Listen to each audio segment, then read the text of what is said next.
It's Saturday, August 16th, and Hurricane Erin is currently rapidly intensifying. And here's Erin on the infrared satellite, and we can see a couple of things. It just looks extremely organized immediately, and it's also trying to get an eye of the storm together. Now, once this eye really organizes, we're about to see that pressure drop greatly. And then also another thing to note is that it has just grown in size insanely since yesterday. And the main things allowing this to happen are going to be the extremely warm sea surface temperatures, the very moist environment out here, and also this eye building is going to help to keep a lot of that moisture in and dry air out. And then also the wind shear hasn't really been infecting it that much as well. And in the next 24 hours, we're about to see Hurricane Erin go from a mere category 1 all the way up to a strong major hurricane. In fact, almost being potentially a monster category 4 by Sunday night. And there is actually the potential of it even briefly reaching weak category 5 status as well.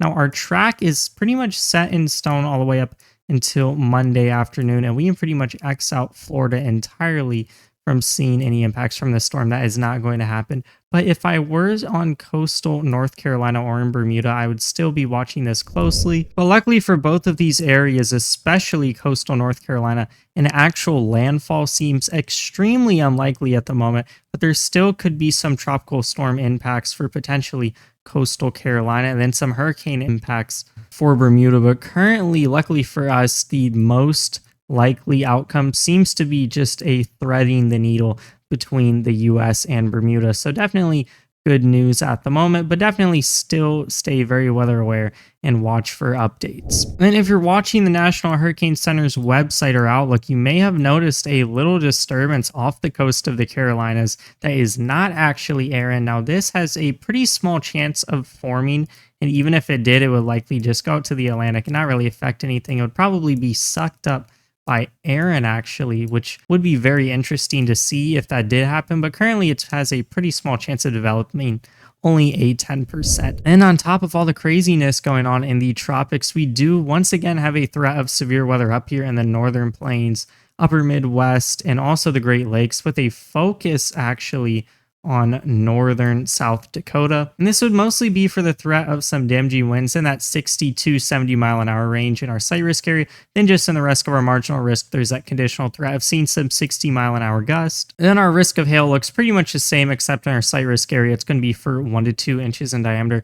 Then the rest of our marginal risk area, it's just going to be for the potential of seeing some hail in that 1 to 1.5 inch range. Then there is actually going to be a small tornado risk for a couple of weak spin up tornadoes in our slight risk area today. So that's also something to look out for as well. And then in our risk area, specifically further in the eastern parts of our risk area, we do have a slight risk of flash flooding out here in a lot of Wisconsin and even eastern Minnesota, where we could see the potential of 2 to 4 inches of rain. And there's also the slight risk of flooding down here in southern New Mexico, which would also see that potential for 2 to 4 inches of rain.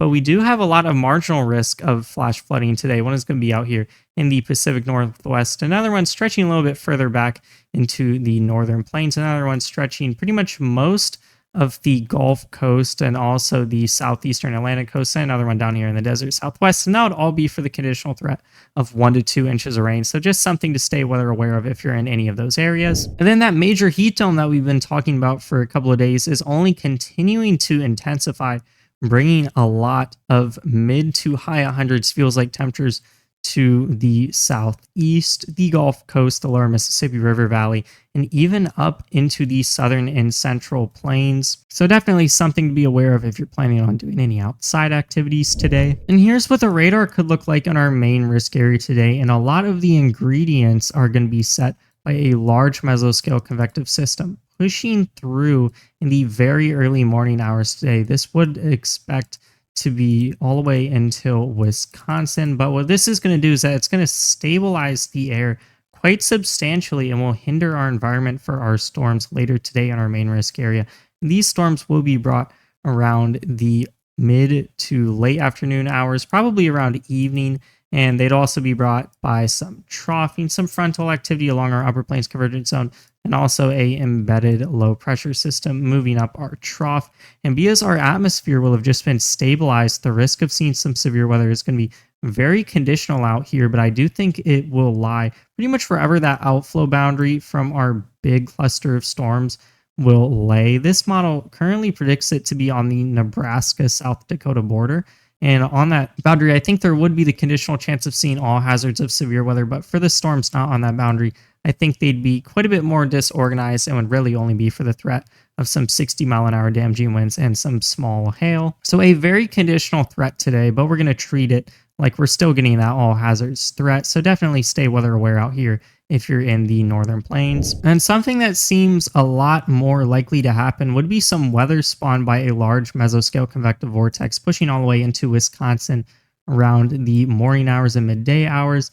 There is actually going to be a pretty nice storm environment for a couple of storms initiated in front of this later around the midday hours. And that's exactly what we're going to see along the more southern portions of this line. There could be potentially some severe weather, mostly being some 60 to 65 mile an hour damaging gusts, because the atmosphere will have had some hours to recover as that sun comes up. Then also spawned by an outflow boundary, we could potentially see a couple of discrete clusters pop off. Now, these could also potentially bring the threat of all hazards of severe weather, that being some 60 mile an hour damaging gust, hail in the 1 to 2 inch in diameter range, and also potentially some weak spin up tornadoes. So that's definitely something to look out for in the mid afternoon if you're out here in southern Wisconsin and northern Illinois, and then also the Chicago area. And the HRRR does like to overcook these setups initiated along an outflow boundary, but there will actually be something else helping, which would be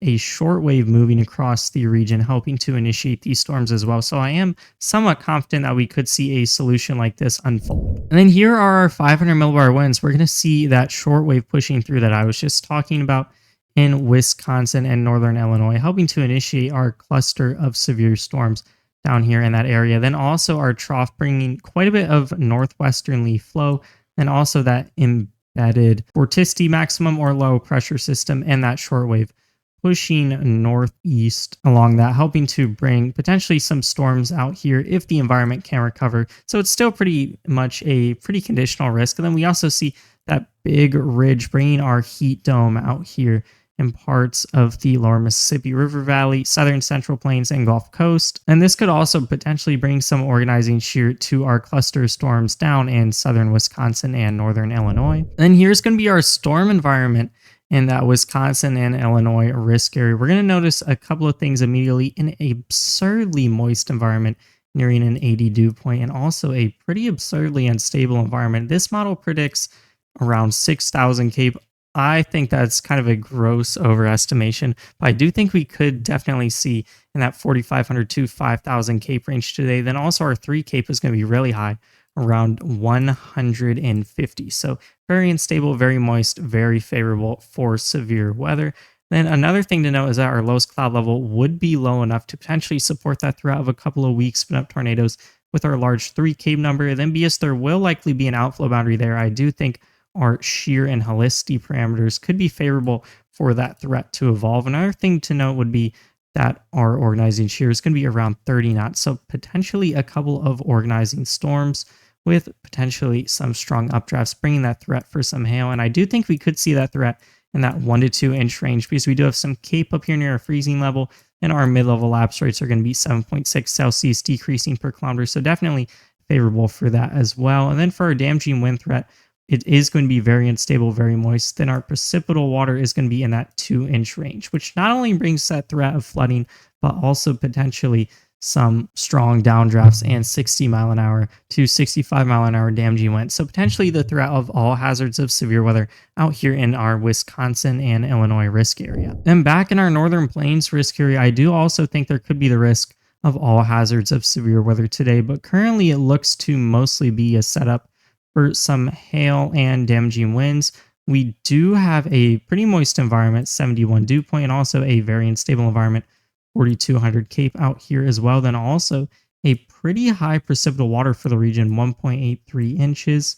And this would all just be generally favorable for severe weather. Then also our organizing shear is going to be 32 knots. So definitely some organized storms, and also our wind veering, which will be here. It will be kind of weak, but it will also help to accomplish the same task. Now, one of the reasons for that conditional tornado threat will, because our shear and our helicity will be pretty nice because these storms would likely be along an outflow boundary, and our cloud base would be low enough to support that as well. And then for damaging winds, they likely be in that 60 to 70 mile an hour range. And then lastly, for our hail threat, we do have some cape up here near our freezing level, and then also a pretty high mid-level lapse rate around 8 Celsius decreasing per kilometer, coupled with our high bulk shear or organizing shear. So I definitely do think that could happen. And that would be in that 1 to 2 inch range as well. So potentially all hazards of severe weather being present out here in the northern plains today.